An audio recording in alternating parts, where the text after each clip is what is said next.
এনে এটা অনুষ্ঠানৰ সময়ত আমি ক'বলৈ ইমান হেৰিও নহয় হাজিৰি হৈ পৰিছিলোঁ যিয়ে কি নহওক তেওঁৰ আত্মাৰ সদ্গতি আমি কামনা কৰিছোঁ। ভগৱন্তই তেওঁক যেন বকুত্ব স্থানত ঠাই দিয়ে আৰু মৃত্যুৰ সৈতে যুঁজি তেওঁক ইহলীলা সম্বল কৰিছে। আৰু আপোনাসকলৰ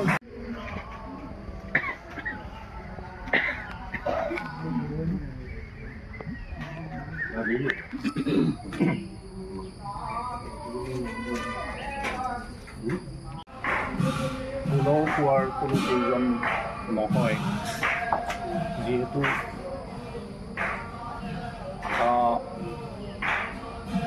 স্থানীয় ব্যক্তি বা আমাৰ সতীৰ্থসকলে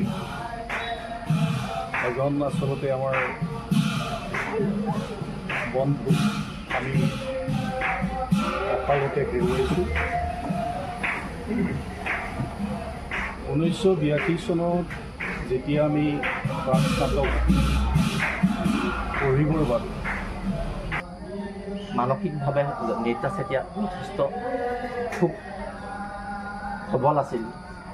সেইকাৰণে তেনেকুৱা এটা বেমাৰ হোৱাৰ পিছতো যথেষ্ট মনোবল তেখেতৰ শেষ সময়লৈকে অটুট আছিল, কিন্তু বিধিয়ে নিদিলে।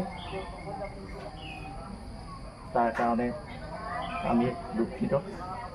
যিমান পাৰোঁ মই ভাবিছিলোঁ যে চাকৰি জীৱনৰ ৰিটায়াৰ হোৱাৰ পিছত বিভিন্ন স্থানত ইয়াক লগ লৈ পেলাই আমি ফুৰিম বুলি মনত আশা এটা আছিল, কিন্তু সেই আশা ভগৱানে পূৰণ কৰিব নিদিলে। গড়মূৰীয়া সতীৰ্থ 1982 চনৰ যিটো গ্ৰুপ আছিলে সেই গ্ৰুপৰ কথা মোক প্ৰায়ে কৈ থাকে। আৰু এটা খুব সুন্দৰ পদক্ষেপ এই গড়মূৰীয়া সতীৰ্থই লৈছে। আজি এই স্মৃতিচাৰণ অনুষ্ঠানটো পতাৰ কাৰণে মই ক'বলৈ যোৱা নাই, কিন্তু তাৰ আগতেও যিখিনি সহায় সহযোগ এই গড়মূৰীয়া সতীৰ্থসকলে কৰিলে তাৰ কাৰণে মই খুব ধন্যবাদ জ্ঞাপন কৰিছোঁ। আৰু এই ধৰণৰ প্ৰচেষ্টা খুব আদৰণীয় বুলি মই ভাবিছোঁ।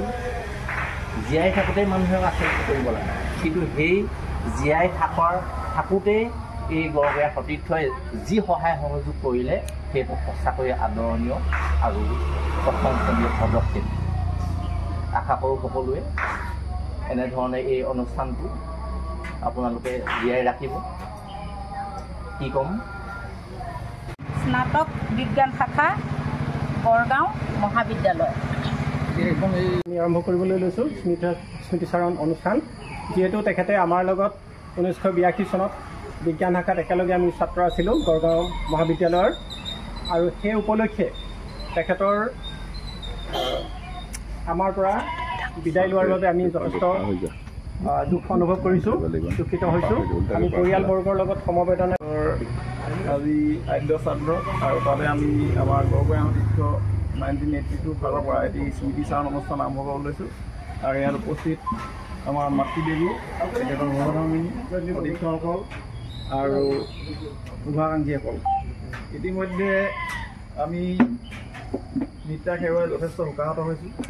সেই ক্ষেত্ৰত আজি আমি ভাবিলোঁ যে তেখেতৰ স্মৃতিচাৰণ কৰি তেওঁৰ আত্মাৰ সদ্গতি অৰ্থে আমি প্ৰাৰ্থনা কৰিম। সেইকাৰণে আজি অনুষ্ঠানটো আৰম্ভ কৰা হৈছে, আৰু আমি বৰ বেছি দীঘলীয়া নকৰোঁ এই ক্ষেত্ৰত। গতিকে আমি তেওঁৰ শ্ৰদ্ধাঞ্জলিৰ কাৰণে এখনি শ্ৰদ্ধাঞ্জলি পত্ৰ তৈয়াৰ কৰিছিলোঁ, আৰু এখন পাঠ কৰি দিবৰ কাৰণে মই